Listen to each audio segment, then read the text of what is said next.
अस्सलाम वालेकुम, कैसे हैं आप सब? उम्मीद करती हूँ खैर आफियत से होंगी। अब हमारा जो है नेक्स्ट चैप्टर स्टार्ट हो चुका है, स्ट्रक्चर ऑफ एन एटम। ठीक है, ये हमारा सेकंड चैप्टर है। ठीक है, जिसमें हमारा सबसे पहला टॉपिक जो है वो है जॉन डल्टन एटॉमिक थ्योरी।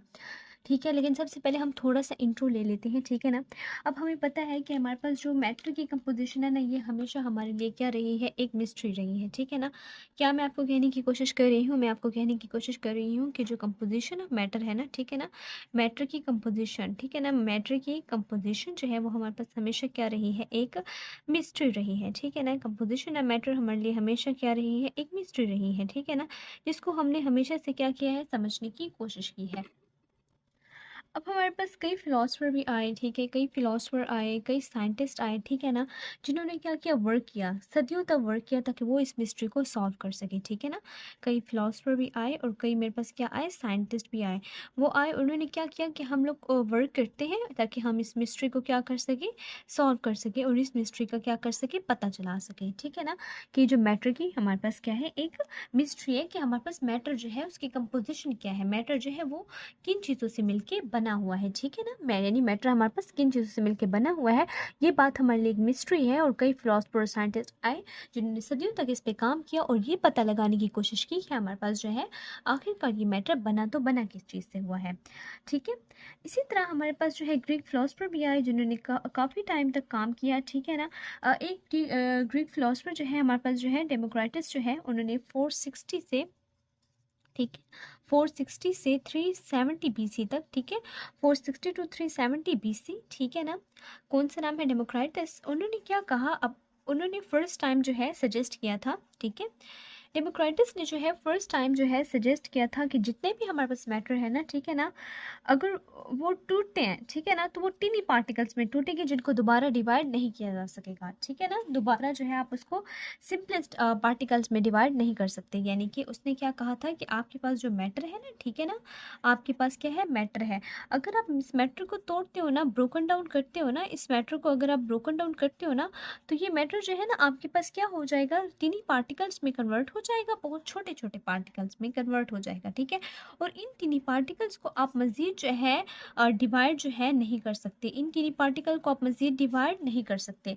ये किसने कहा था, ये हमारे पास कहा था डेमोक्राटस ने। ठीक है, अब इन पार्टिकल्स को जो है नेम दिया गया, किसका नेम दिया गया, एटम्स का नेम दिया गया।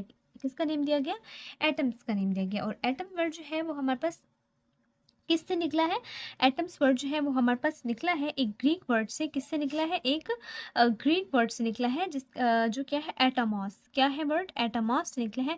और इस एटमॉस का क्या मतलब है, इस एटमॉस का जो मतलब है वो है इनडिविजिबल। ठीक है, जो डिवाइड ना हो सके, जो मज़ीद तकसीम ना हो सके। सही, तो ये हमारे पास जो है कॉन्सेप्ट था जो हमारे पास किसने दिया है, डेमोक्राटस ने दिया था अपने टाइम पे।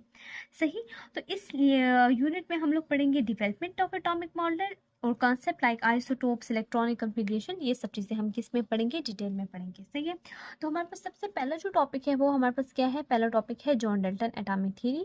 तो सबसे पहले इसको देख लेते हैं। थोड़ा सा इंट्रो था वो मुझे ज़रूरी लगा कि मैं आपको दे दूँ, क्योंकि उसको समझना भी ज़रूरी था। ठीक है ना।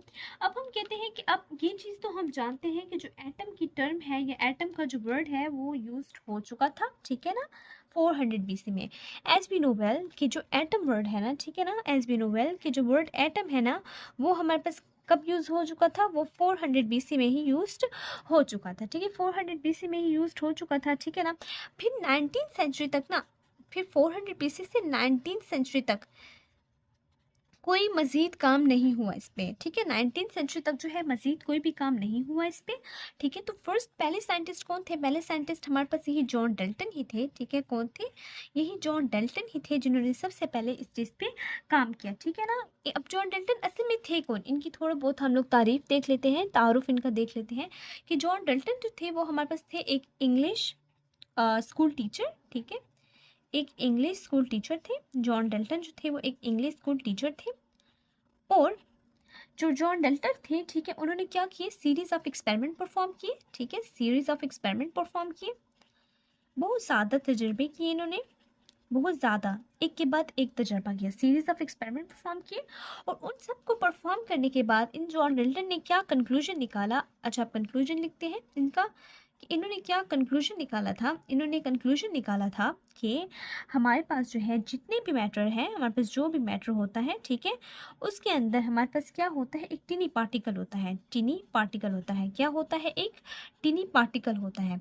अब ये जो टिनी पार्टिकल होता है ना हमारे पास, ये किसकी तरह होता है, ये हमारे पास सॉलिड बॉल्स की तरह होता है। किसकी तरह होता है, सॉलिड बॉल्स की तरह होता है। किसकी तरह होता है, सॉलिड बॉल्स, ठीक है, गोल किस्म की बॉल्स होती हैं जो सॉलिड होती हैं, ठीक है, जिसको आप क्या कर सकते हो, डिवाइड नहीं कर सकते, जिसको आप क्या कर सकते हो, डिवाइड नहीं कर सकते, कैन नॉट डिवाइडेड, ठीक है, जो मजीद तकसीम नहीं हो सकते। मैटर है, उसके अंदर टीनी पार्टिकल्स है, वो टीनी पार्टिकल सॉलिड बॉल्स की तरह है, और ये सॉलिड बॉल जो है मजीद टुकड़ों में डिवाइड नहीं हो सकती। जैसे मेरे पास कोई मैटर है, उस मैटर के अंदर सॉलिड बॉल्स हैं, और इन सॉलिड बॉल को अगर आप लें तो इन सॉलिड बॉल को मजीद आप तकसीम नहीं कर सकते, ठीक है। तो ये कॉन्सेप्ट हमें किसने दिया था, ये कॉन्सेप्ट हमें जॉन डाल्टन ने दिया था, ठीक है ना। अब उसने एक थ्योरी प्रेजेंट की जिसको हम नेम देते हैं a new system of chemical philosophy. उसने एक थ्योरी दी, ठीक है, उसको हम लिख लेते हैं, उसने एक theory the, a new system, a new system of chemical philosophy, a new system of chemical philosophy. ये क्या है, इसकी एक थ्योरी है जो इसने प्रेजेंट की थी, ठीक है, a new system of chemical philosophy, जो कि जॉन डल्टन की एटॉमिक थ्योरी है। अब इसके जो है मेन पोस्टुलेट्स जो इसने 1808 में दिए थे, ठीक है, इसके जो मेन पोस्टुलेट्स हैं वो हम लोग लिख लेते हैं जॉन डल्टन के, और फिर उसके हर पोस्टुलेट को डिटेल से समझने की कोशिश करते हैं। जॉन डल्टन के जो मेन पोस्टुलेट्स हैं उनमें सबसे पहला पोस्टुलेट, अच्छा पहले हम लोग ये देख लेते हैं कि जो जॉन डल्टन ने पोस्टुलेट्स दिए थे ये हम इसने दिए थे 1808 में, ठीक है, 1808 में इसने अपने पोस्टुलेट्स दिए थे। और इसका जो सबसे पहला पोस्टुलेट है वो हमारे पास क्या है कि matter is composed of very small particle called atoms, ठीक है। इसने क्या कहा, इसने कहा कि जो हमारे पास मैटर होता है, ठीक है, हमारे पास जो मैटर होता है उसके अंदर बहुत छोटा सा क्या होता है, एक पार्टिकल होता है, और उस पार्टिकल को हम किस चीज़ का नाम देते हैं, एटम्स का नाम देते हैं। किस चीज़ का नाम देते हैं, एटम्स का नाम देते हैं, ठीक है ना। अब ये था जॉन डाल्टन जिसने हमें सबसे पहले जो है नेचर बताई थी मैटर की, हम लोग ये कहते हैं, ठीक है ना। अब जॉन डाल्टन कहता है कि हमारे पास जो भी मैटर होते हैं ना वो किससे मिलके बने होते हैं, एटम से मिलके बने होते हैं, ठीक है। जिस तरह बच्चे आप ये देखें ना, हमारे पास जिस तरह एक दीवार होती है ना, ठीक है, मेरे पास कोई भी दीवार है, ठीक है ना। अब ये दीवार जो है ना किससे मिलके बनी हुई है, इसका स्मॉलेस्ट यूनिट हमारे पास क्या है, अगर इसका स्मॉलेस्ट यूनिट मैं खोल के देखूँ तो क्या आएगा, इस वॉल का जो स्मॉलेस्ट यूनिट आएगा, ये दीवार किससे मिलके बनी हुई है, ब्रिक से मिलके बनी हुई है। किससे मिलके बनी हुई है, ईंट से मिलके बनी हुई है, यानी इस दीवार का स्मॉलेस्ट यूनिट मेरे पास ईंट है, ठीक है ना, क्योंकि मेरे पास पूरी की पूरी दीवार जो है वो ईंटों से मिलके बनी हुई है, ठीक है।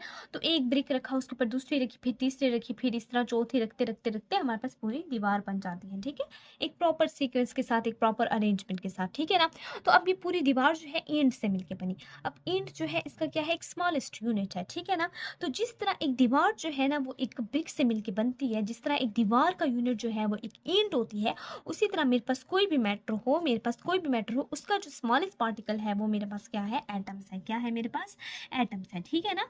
मैंने बिल्कुल आपको बहुत ज़बरदस्त एग्जाम्पल दी है कि जिस तरह ब्रिक्स जो है उनको इकट्ठा होके, ठीक है, एक दीवार बनाई जाती है, ठीक है, उसी तरह ही एटम्स को इकट्ठा करके हमारे पास एक मैटर बनाया जा सकता है, ठीक है ना।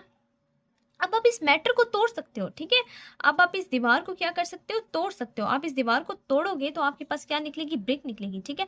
आप ये समझे ना, मैं आपको एटम की एग्जांपल दे दूं कि आप मैटर जो है ना उसको तोड़ सकते हो, मैटर जो है वो डिवाइड हो सकता है, ठीक है, मैटर कैन बी डिवाइडेड, ठीक है, बट मैटर को तोड़ के जो आपके पास एटम निकलता है ना, उस एटम को आप नहीं तोड़ सकते, ठीक है, उस एटम को आप नहीं तोड़ सकते, लेकिन आप मैटर को तोड़ सकते हो, ठीक है ना। मैटर तोड़ सकते हो बट एटम नहीं तोड़ सकते।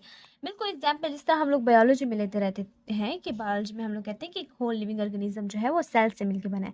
जिस तरह एक सेल से जो है ना, ठीक है ना, एक सेल से जो है हमारे पास एक पूरी ह्यूमन बॉडी बन रही है, ठीक है, एक सेल जो है यूनिट है, एक सेल जो है क्या है, यूनिट है, और पूरी बॉडी बना रहा है। तो इसी तरह ही एक ब्रिक जो है वो यूनिट है, पूरी वॉल बना रहा है। इस तरह मैटर के अंदर मौजूद एटम्स है, मिलते हैं और पूरा मैटर बनता है, ठीक है। मैटर बहुत ही स्मॉलेस्ट पार्टिकल है हमारे पास एटम का, ठीक है, ये हम पढ़ते रहते हैं, ठीक है ना। तो ये था हमारे पास पॉइंट नंबर ए, जिसमें हमने कहा कि मैटर जो है वो कंपोज्ड है वेरी स्मॉल पार्टिकल पर। मैटर जो है उसके अंदर बहुत स्मॉल पार्टिकल मौजूद होता है जिसको हम क्या कहते हैं, एटम्स कहते हैं, जिसको हम क्या कहते हैं, एटम्स कहते हैं। अच्छा बच्चे, तो हमारे पास सेकंड पोस्टुलेट क्या है? सेकंड पोस्टुलेट हमारे पास है कि atom is an indivisible particle. Atom can neither be created nor destroyed. ठीक है, अब ये पॉइंट जो है बहुत ही ईजी है और बहुत ही सिंपल सा प्रोसेस है, सिंपल सा पॉइंट है हमारे पास। ठीक है ना, अब इस पॉइंट में हमसे क्या कह रहे हैं? इस पॉइंट में हमसे कह रहे हैं कि एटम जो है उसको आप डिवाइड नहीं कर सकते, एक इंडिविजिबल पार्टिकल है। ठीक है, इसको ना ही आप क्रिएट कर सकते हो ना ही आप डिस्ट्रॉय कर सकते हो। इसको आप ना ही बना सकते हो खुद से केमिकल रिएक्शन में और ना ही आप इसको डिस्ट्रॉय कर सकते हो। बहुत ही सिंपल है ये कॉन्सेप्ट, बहुत ही सिंपल कि मेरे पास कोई भी एटम है। ठीक है ना, कोई भी मेरे पास एटम है, मेरे पास कोई भी एटम है। ठीक है, मेरे पास क्या है? कोई भी एटम है। तो इस एटम को जो है आप क्या कर सकते हो?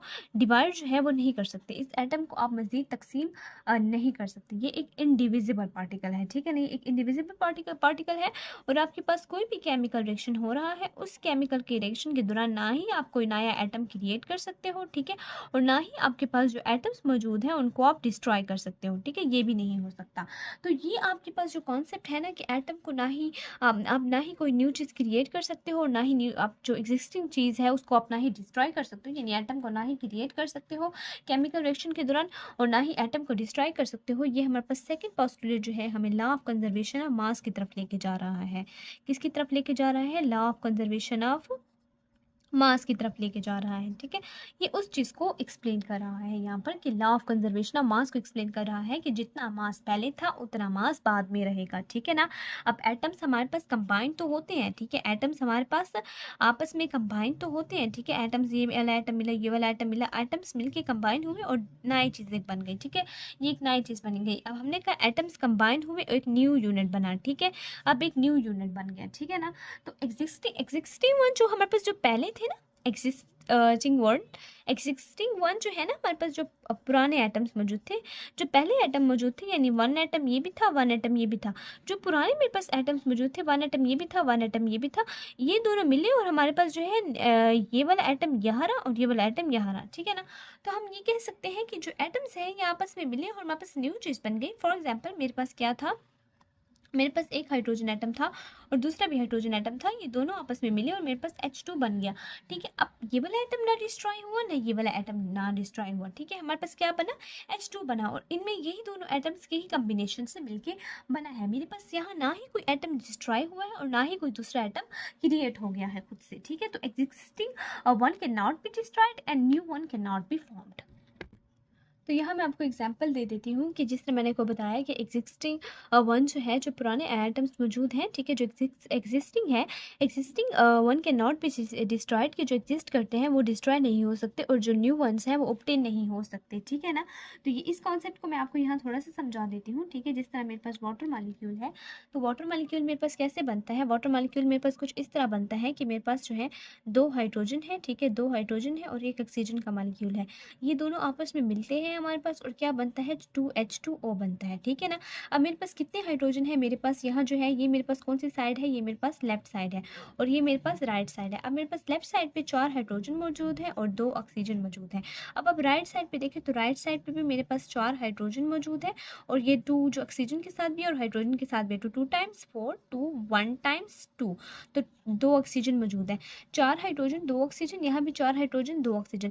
तो लेफ्ट साइड पे मेरे पास जो रिएक्टेंट्स थे जब ये मिले दोनों, तो मेरे पास 4 हाइड्रोजन और 2 ऑक्सीजन मिले। ठीक है ना, अब इधर जो मेरे पास चीज़ बनी है, न्यू चीज़ बनी है, यानी ऑक्सीजन और हाइड्रोजन के मिलने से मेरे पास वाटर बना है और वाटर एक न्यू चीज़ है, तो न्यू चीज़ बनी तो उसमें भी 4 हाइड्रोजन और 2 ऑक्सीजन ही मौजूद है रिएक्टेंट्स राइट साइड पर। ठीक है ना, तो मैं कह सकती हूँ कि मेरे पास ना ही कोई न्यू चीज़ बनी है, न्यू एटम, ना ही मेरे पास कोई न्यू एटम बना है और ना ही मेरे पास जो पुराने एटम्स थे वो डिस्ट्रॉय हुए। पुराने एटम्स जो है उनमें जस्ट रीअरेंजमेंट हो जाती है लेकिन वो डिस्ट्रॉय नहीं होते मुकम्मल तौर पर। ठीक है ना, जिस तरह अगर मैं आपको एक और एग्जांपल दे देती हूँ, मेरे पास जैसे CH4 है, CH4 है और इस तरह मेरे पास जो है 2O2, यानी ऑक्सीजन के साथ जब मीथेन हमारे पास गैस मिलती है, मीथेन जब ऑक्सीजन के साथ मिलती है तो मेरे पास कार्बन डाइऑक्साइड बनती है। ठीक है, और वाटर मॉलिक्यूल बनता है। ठीक है, कार्बन डाइऑक्साइड बनती है और वाटर मॉलिक्यूल बनता है। अगर आप इस साइड पे देखें तो मेरे पास क्या है? एक कार्बन है, ठीक है, 4 हाइड्रोजन है और क्या है? 4 ऑक्सीजन है। ठीक है, एक कार्बन, 4 हाइड्रोजन, 4 ऑक्सीजन, ये मेरे पास लेफ्ट साइड है। इस तरह राइट साइड पे अगर मैं देखूँ तो एक कार्बन है, 2 ऑक्सीजन इधर और ये 2 ऑक्सीजन इधर मेरे पास 4 ऑक्सीजन है और 2 टाइम्स 4 हाइड्रोजन है, ठीक है। तो राइट साइड पे भी 4 हाइड्रोजन, यहाँ भी 4 हाइड्रोजन, यहाँ 1 कार्बन, यहाँ 1 कार्बन, यहाँ 4 ऑक्सीजन, यहाँ 4 ऑक्सीजन। तो मैं कह सकती हूँ कि जब मेरे पास चीज़ मीथेन और ऑक्सीजन ने जब रिएक्ट नहीं किया था और इनमें रीअरेंजमेंट थोड़ी सी हुई, कार्बन ऑक्सीजन के साथ मिला और हाइड्रोजन जो है वो ऑक्सीजन के साथ मिला, तो वाटर बना और इधर से कार्बन डाइऑक्साइड बन गई। इनमें थोड़ी सी रीअरेंजमेंट हो गई, क्या हो गई, इनमें जो है रीअरेंजमेंट हो गई, ठीक है। इनमें रीअरेंजमेंट होने से हमारे पास जो है क्या हुआ कि एटम्स में चेंज नहीं आया, एटम्स की तादाद उतनी ही है, एटम्स में जो है वो चेंज नहीं आया, एटम्स की तादाद जो है वो हमारे पास कांस्टेंट है, जितनी पहले थी उतनी ही बाद में है, ठीक है। मास जो है वो कांस्टेंट है, ठीक है, मास जो है वो कांस्टेंट है, ठीक है ना। फॉर एग्जांपल मेरे पास कोई भी चीज़ थी, अगर उसका मास पहले 5 ग्राम था, तो जब बाद में रिएक्शन में वो पार्टिसिपेट करेगी और न्यू चीज़ जब मेरे पास आएगी, तो तब भी उसका मास जो है वो 5 ग्राम ही रहेगा, ठीक है ना। तब भी उसका मास जो है वो उसी एटम का मास जो है वो 5 ग्राम ही रहेगा, ठीक है। यानी मास में तब्दीली जो है वो मेरे पास क्या होगी, नहीं आएगी, ठीक है। क्या कह रहे थे कि मास हमारे पास कांस्टेंट रहेगा, जितना 5 ग्राम पहले था एक चीज़ का, बाद में भी हमारे पास उसका मास जो है वो 5 ग्राम ही रहेगा, ठीक है ना। इस तरह हम थर्ड पास्टुलेट देख लेते हैं। थर्ड पास्टुलेट हमारे पास है कि एटम्स आर पार्टिकुलर एलिमेंट और identical in size, shape, mass and also in other properties. अब हमारे पास नेक्स्ट पोस्टुलेट है, उसको हम लोग देख लेते हैं कि हमारे पास जो पार्टिकुलर एलिमेंट होगा, कोई भी एलिमेंट होगा, तो उसके जो एटम्स होंगे उनके आपस में साइज भी मैच होगा, शेप भी मैच होगी और मास भी मैच होगा और बाकी प्रॉपर्टीज़ भी मैच करेंगी, ठीक है ना। क्या क्या कहा, साइज, शेप और बाकी सारी मास और बाकी सारी प्रॉपर्टीज़ जो हैं आपस में क्या होंगी, आइडेंटिकल होंगी, ठीक है। इस जिस तरह मेरे पास एक एलिमेंट है, ठीक है, जिस तरह मेरे पास क्या है, एक हाइड्रोजन एलिमेंट है, ठीक है ना। अब ये मेरे पास जो हाइड्रोजन एलिमेंट है ना, ठीक है ना, अगर इसमें ना मैं इसको इस तरह बना लेती हूँ ना, मेरे पास हाइड्रोजन एलिमेंट है ना, इसमें ना मेरे पास बहुत सारे एटम्स मौजूद है, ठीक है ना, इसमें बहुत सारे एटम्स मौजूद है, ठीक है। अब ये जो मेरे पास सारे एटम्स मौजूद है ना, ठीक है ना, अब ये जो एटम्स है ना सारे के सारे, इसके साथ इन सब का आपस में, ठीक है ना, इन सब का आपस में जो है मास भी मिलेगा, साइज भी मिलेगा और शेप भी मिलेगी। ये जॉन डाल्टन साहब ने कहा था, ठीक है ना, कि इनका साइज, शेप, मास जो है और बाकी सारी की सारी प्रॉपर्टीज आपस में क्या होंगी, मैच करेंगी, सारी की सारी प्रॉपर्टीज क्या होंगी, आपस में जो है वो मिलेंगी, ठीक है। उनकी खसूसियात एक दूसरे से मैच करेंगी। क्या क्या बताया था, मास बताया था, साइज बताया था और क्या बताया था, शेप बताया था। मास, साइज और शेप आपस में इनकी क्या होगी, आइडेंटिकल होगी, ठीक है। अब उसको आइसोटोप्स का तो कॉन्सेप्ट पता नहीं था, ठीक है ना, आइसोटोप्स का कॉन्सेप्ट नहीं पता था ना कि एक आइसोटोप जैसे हाइड्रोजन है तो हाइड्रोजन के एटम्स आपस में सारे के सारे सेम है। इस तरह दूसरा अगर हाइड्रोजन का आइसोटोप जैसे आ गया ड्यूट्रियम, ट्रीट्रियम, तो तब मासेस में डिफरेंट हो जाते हैं, मासेस डिफरेंट हो जाते हैं क्योंकि न्यूट्रॉन की वजह से। तो उसको उस वक्त आइसोटोप्स का इल्म नहीं था, इसलिए उसने ये बात कही थी कि एक ही एलिमेंट के जो एटम्स है उनका साइज, शेप और मास जो है, इन सब का आपस में साइज भी, इन सब का एक दूसरे से साइज भी, मास भी और शेप भी और बाकी प्रॉपर्टीज भी मैच करेंगी, ठीक है ना। तो ये जो था ना, जॉन डाल्टन साहब ने एक बात की थी। नेक्स्ट पोस्टुलेट हमारे पास है कि एटम्स ऑफ डिफरेंट एलिमेंट और डिफरेंट इन देयर प्रॉपर्टीज, कि डिफरेंट एलिमेंट होंगे तो उनके जो एटम्स होंगे ना, डिफरेंट एलिमेंट्स आपस में, उनकी प्रॉपर्टीज डिफरेंट होंगी, ठीक है ना। जिस तरह मैं अगर आपको एग्जांपल दे देती हूँ कि, तो इस पोस्टुलेट को मैंने लिख लिया है आपके लिए कि आप इस पोस्टुलेट को एक मरतबा पढ़ भी लें कि डिफरेंट एलिमेंट्स जो होंगे आपस में, ठीक है ना, उनकी प्रॉपर्टीज़ जो हैं, डिफरेंट एलिमेंट्स की प्रॉपर्टीज़ आपस में क्या करेंगी, डिफ़र करेंगी, ठीक है, आपस में एक दूसरे से क्या होंगी, मुख्तलिफ होंगी, ठीक है, आपस में एक दूसरे से मुख्तलिफ होंगी। अब इस तरह मैं आपको एग्जाम्पल देती हूँ ना, जैसे कि आप इमेजिन करो मेरे पास 3 एलिमेंट्स मौजूद हैं, ठीक है। सबसे पहला एलिमेंट जो मेरे पास है वो है हाइड्रोजन, ठीक है। सबसे पहला मेरे पास एलिमेंट जो मौजूद है वो मेरे पास क्या है, हाइड्रोजन है, ठीक है, हाइड्रोजन है। अब हाइड्रोजन जो है उसकी अगर मैं देखूं तो प्रॉपर्टीज़ कुछ, ठीक है। सबसे पहले मैंने हाइड्रोजन लिख लिया ना, अब मैं लिख लेती हूँ हाइड्रोजन है मेरे पास। दूसरा एलिमेंट है मेरे पास ऑक्सीजन, हाइड्रोजन है, ऑक्सीजन है। और थर्ड एलिमेंट जो है वो मेरे पास क्या है, सोडियम है, ठीक है। सोडियम लिख लेती हूँ या फिर मैं थर्ड एलिमेंट कार्बन ले लेती हूँ, ठीक है। थर्ड एलिमेंट मेरे पास क्या है, कार्बन है, ठीक है। अब ये मैंने क्या ले लिए, 3 डिफरेंट एलिमेंट्स ले लिए, ठीक है। अब मैंने ये 3 क्या ले लिए, ये मैंने 3 जो है डिफरेंट एलिमेंट्स ले लिए, ठीक है। अब मैंने ये 3 डिफरेंट एलिमेंट्स ले लिए, ठीक है। ये सारे एलिमेंट जो है एक दूसरे से डिफरेंट है, ठीक है। ये सारे एलिमेंट्स जो है एक दूसरे से क्या है, डिफरेंट एलिमेंट्स हैं, ठीक है। मुख्तलिफ किस्म के एलिमेंट्स मौजूद हैं, सही है। अच्छा, तो अब यहाँ मैं देख लेती हूँ कि जो हाइड्रोजन है ना मेरे पास, हाइड्रोजन जो है वो हमारे पास जो है एक लाइट और स्मॉल से पार्ट वो है, एलिमेंट है, लाइट है, ठीक है, स्मॉल है, लाइट है, स्मॉल है, ठीक है। और क्या इसकी प्रॉपर्टी में आ जाता है, हाईली रिएक्टिव, ठीक है, हाईली रिएक्टिव है, ठीक है, लाइट भी है, स्मॉल भी है और हाईली रिएक्टिव भी है। इस तरह ऑक्सीजन को अगर हाइड्रोजन की कंपैरिजन में देखा जाए, इसका जो एटॉमिक मास यूनिट है वो मेरे पास 1 है, इसका एटॉमिक मास यूनिट मेरे पास क्या है, 16 U है, ठीक है। इसी तरह जो कार्बन है उसका मेरे पास एटॉमिक मास यूनिट कितना है, उसका मेरे पास एटॉमिक मास यूनिट है 12 U, उसका मेरे पास एटॉमिक मास यूनिट कितना है, 12 U है। अब हाइड्रोजन को देखूँ मैं, और हाइड्रोजन के साथ मैं ऑक्सीजन को कंपेयर करूँ, ठीक है, और साथ ही साथ ऑक्सीजन को कंपेयर करने के साथ साथ उनको मैं, इन सबको मैं कार्बन के साथ कंपेयर करूँ, तो इन सबको कंपेयर करने के साथ मुझे एक चीज़ समझ आती है कि ये तीनों एलिमेंट एक दूसरे से डिफर करते हैं। अब इसी तरह जिस तरह ऑक्सीजन है ना, तो ऑक्सीजन जो है वो हैवियर है, किससे हैवियर है, ऑक्सीजन जो है वो हैवियर है हाइड्रोजन और कार्बन से, हैवियर है, लार्ज भी है, लार्जर, हैवियर, लार्जर। और हम लोग क्या कहेंगे कि कंबस्टन को क्या करता है, सपोर्ट करता है, सपोर्ट करता है कंबस्टन को, ठीक है, कंबस्टन यानी जलने के प्रोसेस को क्या करता है, सपोर्ट करता है। इस तरह कार्बन जो है ना वो हमारे पास कई कम्प्लेक्स कंपाउंड बना सकता है, कम्प्लेक्स कंपाउंड, पेचीदा किस्म के कंपाउंड्स बना सकता है, कार्बन पेचीदा किस्म के कंपाउंड्स बना सकता है, और इसकी जो प्रॉपर्टीज़ हैं वो डिफरेंट है, ठीक है, इसकी जो प्रॉपर्टीज़ है वो मेरे पास क्या है, डिफरेंट प्रॉपर्टीज़ हैं, यानी इसकी खसूसियात मेरे पास क्या है, मुख्तलिफ किस्म की खसूसियात हैं, ठीक है। किससे मुख्तलिफ है, हाइड्रोजन से भी मुख्तलिफ है और ऑक्सीजन से भी मेरे पास इसकी खसूसियात मुख्तलिफ है। अब हाइड्रोजन एक अलग एलिमेंट था, ऑक्सीजन एक अलग एलिमेंट था और कार्बन मेरे पास एक अलग एलिमेंट था। अब ये तीनों एलिमेंट, मैंने जस्ट 3 एलिमेंट्स देखे और ये तीनों एलिमेंट्स जो है इन सब की प्रॉपर्टीज एक दूसरे से डिफरेंट थी और इन सब से जो है काफ़ी हद तक डिफर कर रही थी, मुख्तलिफ जो है हो रही थी, ठीक है ना। तो ये जो जॉन डाल्टन साहब जो है उन्होंने ये सोचा और उसकी बेसिस पे जो है उन्होंने ये पोस्टुलेट जो है दी, ठीक है। इस तरह हमारे पास जो है नेक्स्ट पोस्टुलेट है कि atoms combines with each other in a small whole number ratio, ठीक है। अब इसको देख लेते हैं कि क्या मतलब है इसका। अब ये पोस्टुलेट हमसे क्या कहती है कि atom combine with each other in a small whole number ratio, कि एटम्स जब भी कंबाइन होंगे तो हमेशा होल नंबर रेशियो में कंबाइन होंगे। अब इसका क्या मतलब है, इसका ये मतलब है कि अगर कोई भी एटम हमारे पास कंपाउंड बनाता है, ठीक है, कोई भी एटम मेरे पास जो है कंपाउंड बनाता है, ठीक है, मेरे पास कोई भी एटम है वो मेरे पास क्या बना रहा है, कंपाउंड बना रहा है, तो वो एटम जो है वो क्या करेगा, पूरा का पूरा जाएगा, ठीक है, क्या करेगा, पूरा का पूरा जाएगा। कभी भी ऐसा नहीं होगा कि हाफ एटम कहेगा मैं चला जाऊँ, 1/4 पार्ट चला जाएगा उसका, या मैं कह सकती हूँ 1/3 पार्ट जाएगा, इस तरह कभी भी नहीं होगा, ठीक है ना। जाएगा तो एक पूरा का पूरा एटम जाएगा, ठीक है, या फिर 2 एटम जाएंगे या फिर 3 एटम्स जाएंगे, ठीक है, इस तरह जाएंगे, ठीक है। कभी भी हाफ पार्ट, 1/4 पार्ट, 1/3 पार्ट, इस तरह कभी भी नहीं होगा, आधा पार्ट कभी भी नहीं होगा, सही है ना। जिस तरह अगर मैं आपको एग्जाम्पल देती हूँ कार्बन डाइऑक्साइड की, तो इसमें कार्बन हमारे पास 1 है और 2 ऑक्सीजन है, तो इसकी रेशियो होगी 1:2, ठीक है। इस तरह मेरे पास HCl है तो एक हाइड्रोजन है मेरे पास, ठीक है, एक हाइड्रोजन है और एक मेरे पास क्या है, एक मेरे पास Cl है, ठीक है।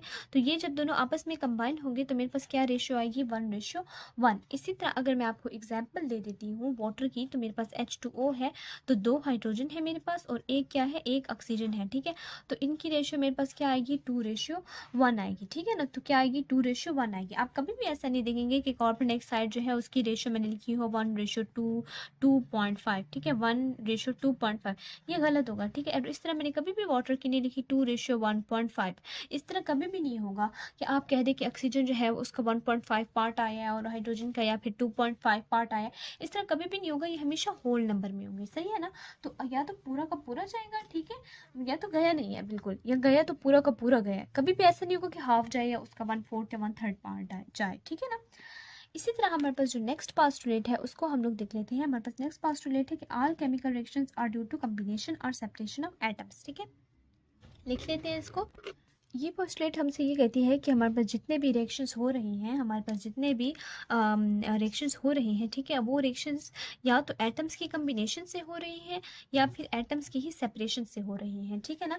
जिस तरह अगर मैं आपको एग्जांपल दे देती हूँ, इसकी सबसे बेस्ट एग्जांपल जो है वो मेरे पास क्या है, वाटर की है। तो मेरे पास क्या है, 2 ऑक्सीजन है। अब मेरे पास 2 मोल्स ऑफ हाइड्रोजन है और मेरे पास 2 मोल्स ऑफ ऑक्सीजन है, ठीक है। तो 2 हाइड्रोजन नहीं कह सकती क्योंकि मेरे पास टोटल 4 हाइड्रोजन है, ठीक है, 2 2 × 4। तो मेरे तो मेरे पास जो है ना 2H2 जब 2O के साथ मिलेगा तो मेरे पास क्या बनाएगा, 2H2O बनाएगा। अब यहाँ से मेरे पास एक हाइड्रोजन एटम था, यहाँ से मेरे पास एक ऑक्सीजन एटम था। अब इन दोनों एटम्स के कम्बिनेशन से मेरे पास क्या बना, एक वाटर मॉलिक्यूल बना। ठीक है ना। अब मेरे पास एक रिएक्शन हुआ और उस रिएक्शन में क्या हुआ, कौन कंबाइन हुए, एटम्स कंबाइन हुए और उनकी कम्बिनेशन से मेरे पास क्या हुआ, एक वाटर मॉलिक्यूल बना। और सेपरेशन की हम लोग क्या एग्जाम्पल देते हैं कि इसी 2H2O है और इसी की ही आप सेपरेशन करवाएं जब आप क्या करवाते हैं, इलेक्ट्रोलिसिस करते हो। इलेक्ट्रोलिसिस के थ्रू आप वाटर की क्या करते हो, ब्रेक डाउन करते हो। तो इलेक्ट्रोलिसिस में आप वाटर की ब्रेक डाउन करो और आपको क्या मिलेगा, आपको क्या मिलेगा, आपको हाइड्रोजन भी मिल जाएगी। ठीक है, आपको हाइड्रोजन भी मिल जाएगी और आपको ऑक्सीजन भी मिल गई, ऑक्सीजन भी मिल गई और हाइड्रोजन भी मिल गई। यानी आपने यहाँ सेपरेशन करवाई, सेपरेशन से भी हमारे पास एटम सेपरेट हुए और इनकी कम्बिनेशन से भी हमारे पास एटम्स कंबाइन हुए। सेपरेशन में भी एटम सेपरेट हुए और कम्बिनेशन में भी एटम्स जो है वो कंबाइन हुए। तो रिएक्शंस जितने भी हो रहे हैं उनमें या तो एटम कंबाइन हो रहे हैं, ठीक है, या तो एटम्स जो है वो सेपरेट हो रहे हैं। यानी उनमें जो मेन रोल प्ले कर रहा है ना, वो हमारे पास क्या है, वो हमारे पास एटम्स है। ठीक है, तो ये था हमारे पास जो है जॉन डाल्टन का कॉन्सेप्ट, जो जॉन डाल्टन ने दिया था। ठीक है ना, उसका ये कॉन्सेप्ट था, जो कि एक इंग्लिश स्कूल टीचर था और उसने अपना एक कॉन्सेप्ट दिया था। हमारे पास जॉन डाल्टन जो थे वो एक ब्रिटिश केमिस्ट थे। ठीक है, एक ब्रिटिश केमिस्ट थे, एक ब्रिटिश केमिस्ट थे जिन्होंने जो है डिटेल व्यू दिया। ठीक है ना, और डॉल्टन एटॉमिक थ्योरी ने ना हमें सबसे पहले ना नेचर ऑफ मैटर के बारे में बताया। ठीक है ना, नेचर ऑफ मैटर के बारे में इसने हमें सबसे पहले एक्सप्लेन किया था। तो ये जॉन डाल्टन का एक्सपेरिमेंट था जो उसने परफॉर्म किया था। ठीक है ना, और बहुत सिंपल सा एक्सपेरिमेंट है, समझने में आसानी होगी। ठीक है ना, और हैरानगी की बात है कि उस वक्त में इसने इतना कुछ बता दिया था। ठीक है, हर किसी के जो एक्सपेरिमेंट है उसमें मिस्टेक्स ज़रूर होती हैं, लेकिन एक इंसान जो है वो अपनी अकल का इस्तेमाल करते हुए जो है जो बात कहे, और ऑब्वियसली ये बात जो है ना, उन्होंने जो बातें बताई हमें उस वक्त जितना इल्म था उनके पास, तो ये भी एक बड़ी बात है। ठीक है ना, तो आई होप आपको मेरा लेक्चर पसंद आया होगा। अगर आपको मेरी वीडियो पसंद आई है तो मेरी वीडियो को लाइक करें, शेयर करें और मेरे चैनल को सब्सक्राइब ज़रूर करें और बेल आइकन को ज़रूर प्रेस करें। अल्लाह हाफिज़।